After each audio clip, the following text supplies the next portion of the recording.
வடமாகாணத்தை பிரதிநிதிப்படுத்தி கிளிநொச்சி, முல்லைத்தீவு, மன்னார், யாழ்ப்பாணத்தைச் சேர்ந்த 50,000 குடும்பங்களை பிரதிநிதிப்படுத்திய 2 லட்சம் மக்கள் சார்பான கோரிக்கையை புதிதாக பதவியேற்றிருக்கும் தமிழ்நாட்டு மாண்புமிகு முதலமைச்சர் ஜோசப் விஜய் அவர்களுக்கான வேண்டுகோளாக இருக்கின்றது.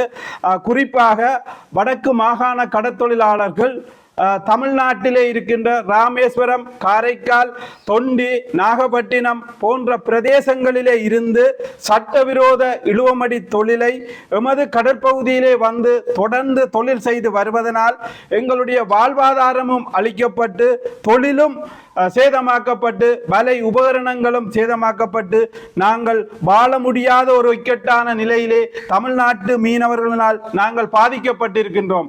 எனவேதான் நீங்கள் கடிதம் எழுதுவதை மத்திய அரசுக்கு நிறுத்திவிட்டு தமிழ்நாட்டிலே சுற்றுச்சூழலுக்கு பாதிப்பான இந்த இழுவமடி தொழிலை தமிழ்நாட்டில் நிறுத்துவதோடு அத்துமீறி முறையற்ற தொழிலோடு இழுவமடி படகுகள் வராததை நிறுத்தி தர வேண்டும் என்று நாங்கள் தயவாக கேட்டு நிற்கின்றோம்.